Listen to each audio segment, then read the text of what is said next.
लिंग था विधिवत करी पूजा, शिव समान प्रिय मोही न दूजा।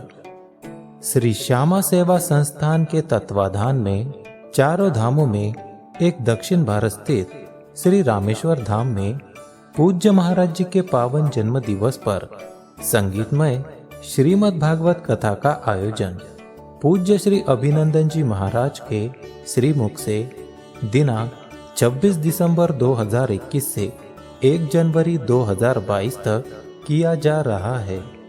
यदि आप श्री भी इस भागवत कथा में सम्मिलित होना चाहते हैं और 7 दिन तक श्री रामेश्वर धाम में वास करना चाहते हैं तो संपर्क करें 9981200408 9981137779। यात्रा में सम्मिलित होने के लिए आवश्यक जानकारी।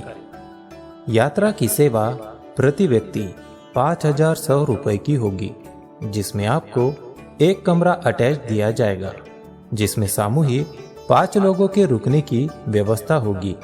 चाय नाश्ता दोनों समय का भोजन भी मिलेगा।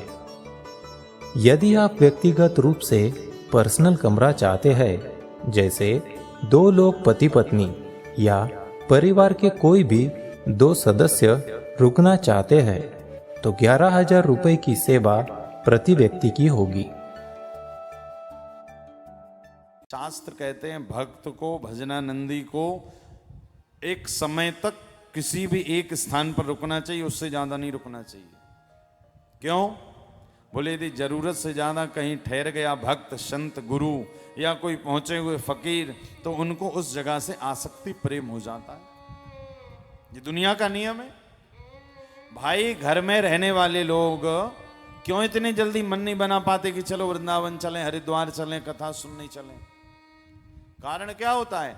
सब व्यवस्था बढ़िया चल रही होती है घर में, उनके बिना भी सारे काम चल रहे होते हैं, किंतु उनका स्वयं का मन नहीं करता कि भैया घर छोड़कर कौन जाए, कौन ट्रेन में बैठे, कौन वृंदावन जाए, कहाँ आश्रम मिलेगा, कहाँ कमरे मिलेंगे, कहाँ क्या होगा, भोजन व्यवस्था। ये अरे यही ठीक है।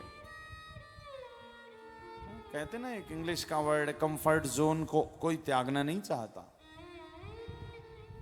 सब घर में ही रहना चाहते हैं। और जो कुछ विरले हैं जिनके अंदर ठाकुर जी की प्रेमा भक्ति का रंग चढ़ गया महाराज, वो सब छोड़ देते हैं।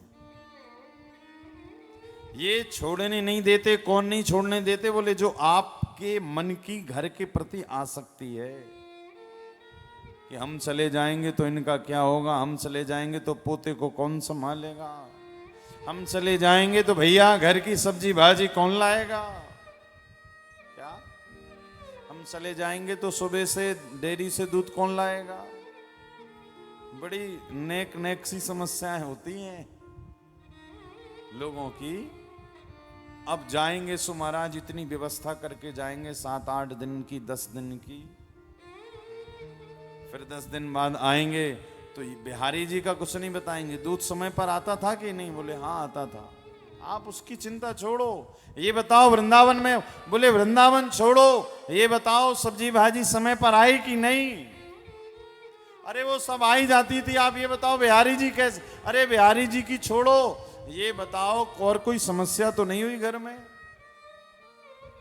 क्योंकि उसका दिमाग तो महाराज घर में ही डोलता रहता है ना। तो ये घर छोड़ना बड़ी समस्या का कारण बनता है। कम से कम जो भजन में लगे भाई, जो संसारी हैं, जिन्हें घर में कर्म करने का, उन्हें तो रुकना ही पड़ेगा। जैसे हम लोग जब कथाएं करने जाते हैं तो 7 दिन से 8वां दिन महाराज यदि कहीं रुकना पड़े कदाचित, वैसे तो नहीं रुकते। कथा की अपने शाम रात्रि को जो भी ट्रेन फ्लाइट हुई, सीधा या तो वृंदावन आ गए या फिर आगे की कथाओं में चले गए। यदि एक दिन भी रुक गए तो फिर अगले दिन बिना कथा के महाराज फिर लोगों से मिलो, चर्चाएं करो, बातचीत करो और धीरे धीरे फिर आसक्ति पैदा। इसी कारण 3-4 घंटे कथा करो भैया, और वहां से भाग। सुखदेव गुरुदेव का जीवन चरित्र ऐसा ही है, इसी कारण उनको परमहंस कहा गया। आप भी एक समय के बाद, इसी कारण कहते हैं ना, बार बार वृंदावन आते रहिए, अभ्यास करते रहिए। आप सोचेंगे 60 के हो जाएंगे तब वृंदावन जाएंगे, तब वृंदावन कभी नहीं आ पाओगे। फिर तो आप कहोगे वृंदावन ही अब हमारे घर आ जाए, हम वृंदावन नहीं जाएंगे। इसी कारण आते जाते रहिए। क्या होगा? बोले आपका अभ्यास बना रहेगा, एक ना एक दिन तो छोड़कर जाना ही है कि नहीं।